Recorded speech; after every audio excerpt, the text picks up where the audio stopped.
On te parle de Jésus, c'est toi qui ignores. Poto, faut pas m'embrouiller avec ces histoires de merde. Je suis chrétien maintenant. Je vais t'aider, mais toi tu veux pas.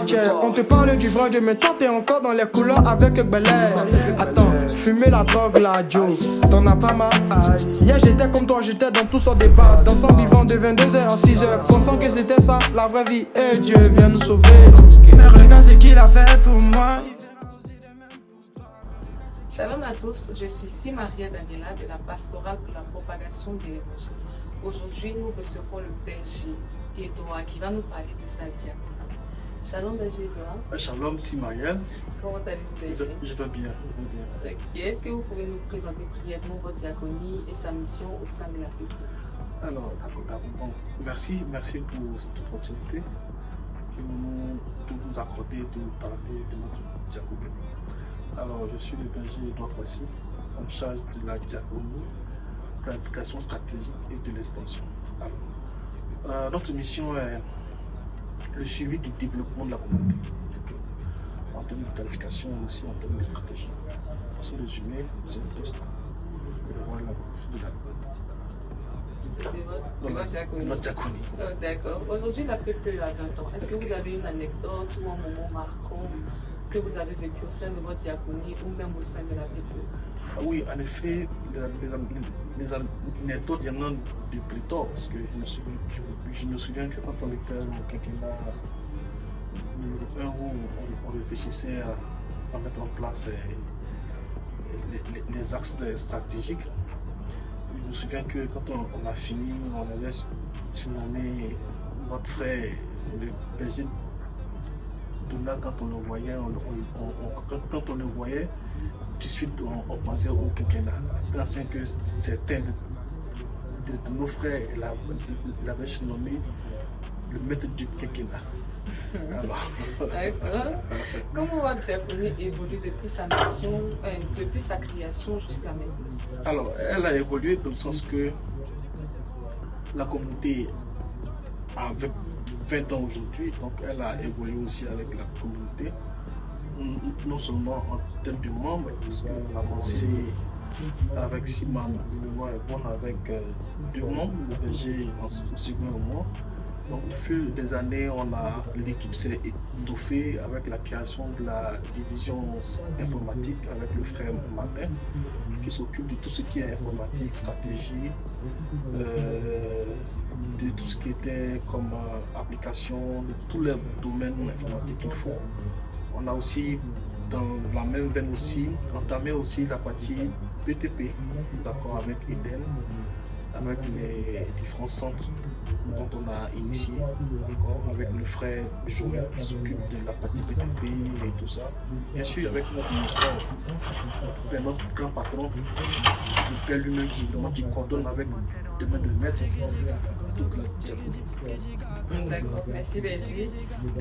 Quel défi majeur avez-vous rencontré et quelles leçons spirituelles vous mènent? Alors, les défis, les notes toujours. Les défis, les notes toujours. Ce qu'on retient que, avant toute chose, c'est Dieu. Parce que Dieu au centre, avant toute idée humaine, avant toute réflexion, c'est Dieu qui inspire. On a compris que c'est Dieu qui fait tout. Nous ne sommes pas les personnes les plus intelligentes du monde, au contraire. On reconnaît vraiment nos incapacités, nos faiblesses. Et nous connaissons aussi également que la capacité vient de Dieu, et que tout vient de Dieu. Tout ce qu'on fait, c'est Dieu qui fait. Parfois même, on est surpris même de faire des choses, et puis attends, tout ça c'est sorti de nous. Voilà. C'est un peu ça. Les défis, il y en a toujours. Quelle est votre prière, votre souhait pour l'avenir de votre diaconie et de la PPE pour les 20 prochaines années? Alors, donc, la communauté est en pleine expansion. Aujourd'hui, nous sommes représentés dans plusieurs diocèses, d'accord. Et l'objectif de gagner le 10e de la population mondiale est encore très loin. Il y a encore il y a encore beaucoup à faire. On prie que Dieu, ma prière est que Dieu nous fortifie, Dieu fortifie l'équipe. et que Dieu ajoute encore à notre équipe, comme il a fait au temps de Elisabeth. Il avait dit qu'il ajoutait davantage. Ma prière que Dieu ajoute encore des personnes et Dieu suscite des ressources nécessaires vraiment pour l'œuvre à laquelle il nous a appelés. Dieu va vous entendre. Amen. Quel est votre dernier est-ce que vous avez un dernier mot pour les personnes qui nous regardent? Vous pouvez les inviter à adhérer à votre diaconie ou même à venir à la PPE. Ok, alors, donc, le plus souvent, la diaconie DPS, on est un peu en retrait, ce n'est pas une diaconie on dit de front ou de bac, on n'est pas dans l'opération, on est plutôt dans la stratégie. Il y a beaucoup de places, il y a beaucoup de défis, comme je disais tantôt. On a beaucoup de défis à relever. Déjà, gagner la Côte d'Ivoire, c'est déjà un défi. Donc, il y a beaucoup de choses à faire. Aujourd'hui, nous avons besoin de ressources en termes d'études économiques. Nous en avons besoin d'experts en la matière pour faire des études économiques sur les diocèses dans lesquels nous sommes déjà implantés, en vue de pouvoir aider les provinces qui sont installées. On a aussi besoin d'experts en termes de développement d'applications d'information. Parce qu'on a un projet de création de messagerie, il y a plein d'autres projets pour lesquels nous sommes en train de réfléchir. On a besoin aussi quand même des ressources aussi en termes de finances.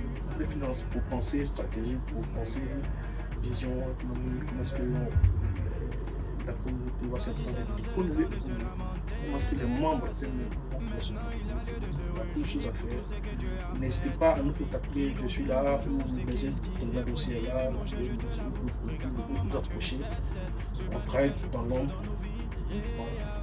Bon, bien sûr, nous avons terminé. Merci Béger et toi pour ce beau partage. Merci à vous de nous avoir suivis. On se dit à très bientôt. D'ici là, portez-vous bien et que Dieu vous bénisse. Shalom.